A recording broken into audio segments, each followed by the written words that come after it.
നിലമ്പൂർ ഉപതെരഞ്ഞെടുപ്പിൽ സീറ്റ് ലഭിച്ചില്ലെങ്കിൽ പാർട്ടി വിടുമെന്ന അഭ്യൂഹം തള്ളി KPCC general secretary Aryadan Shoukath. മരിക്കും വരെ കോൺഗ്രസിനൊപ്പം നിൽക്കുമെന്നും ഹൈക്കമാൻഡ് തീരുമാനിക്കുന്ന സ്ഥാനാർത്ഥിക്ക് വേണ്ടി പ്രവർത്തിക്കുമെന്നും ആര്യാടൻ ഷൗക്കത്ത് 24നോട് പറഞ്ഞു.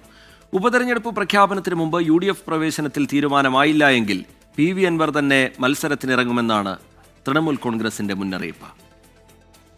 നിലമ്പൂർ ഉപതെരഞ്ഞെടുപ്പിലെ സ്ഥാനാർത്ഥി നിർണയത്തെ ചൊല്ലി UDF തലപുകയ്ക്കുന്നതിനിടയിലാണ് സീറ്റ് കിട്ടിയില്ലെങ്കിൽ ആര്യാടൻ ഷൗക്കത്ത് LDFിലേക്ക് എന്ന അഭ്യൂഹം ശക്തമായത്. എന്നാൽ ഈ പ്രചാരണം പാടെ തള്ളി ആര്യാടൻ ഷൗക്കത്ത് 24ലൂടെ നിലപാട് പ്രഖ്യാപിച്ചു. എൻ്റെ പിതാവ് മരിക്കുന്നതിന് കുറച്ച് ദിവസങ്ങൾക്ക് മുൻപ് എന്നെ അടുത്ത് വിളിച്ച് പറഞ്ഞൊരു കാര്യമുണ്ട്.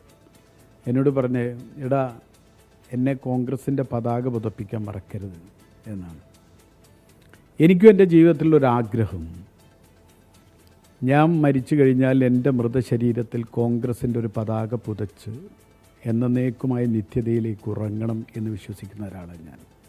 നിലമ്പൂരിലെ UDF പ്രവർത്തകർക്കിടയിൽ ചേരിതിരിവില്ല. സ്ഥാനാർത്ഥി ആരായാലും ഒരുമിച്ച് പ്രവർത്തിക്കുമെന്നും ആര്യാടൻ ഷൗക്കത്ത് പറഞ്ഞു. ഒറ്റക്കെട്ടായി തിരഞ്ഞെടുപ്പിനെ നേരിടുമെന്ന് AICC ജനറൽ സെക്രട്ടറി KC വേണുഗോപാലും പ്രതികരിച്ചു. ഒരഭിപ്രായ വ്യത്യാസത്തോടെ ഉണ്ടാകാൻ പോണില്ല. പിന്നെ സ്വാഭാവികമായിട്ടും ആരെങ്കിലുമൊക്കെ സ്ഥാനാർത്ഥിയാവണമെന്ന് നമുക്ക് ആഗ്രഹിക്കുന്നത് അതിനെ ഊതി ഉറപ്പിച്ച് കോൺഗ്രസിൽ ഭിന്നതയാണെന്ന് പറയുന്നതിനകത്ത് ഒരടിസ്ഥാനവുമില്ല.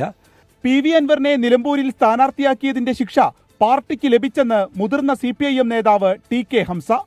നിലമ്പൂരിൽ നമ്മൾ സഹായിച്ച സ്ഥാനാർത്ഥി നമ്മളോട് ജനങ്ങളോടും വഞ്ചന ചെയ്തു.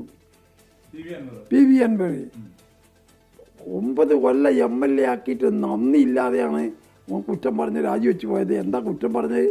വികസനമില്ല എന്ന് പറഞ്ഞോ? ക്ഷേമ പെൻഷൻ കൊടുക്കുന്നില്ല എന്ന് പറഞ്ഞോ? അതേസമയം മുന്നണി പ്രവേശനത്തിന്റെ കാര്യത്തിൽ സമ്മർദ്ദം ശക്തമാക്കുകയാണ് തൃണമൂൽ കോൺഗ്രസ്.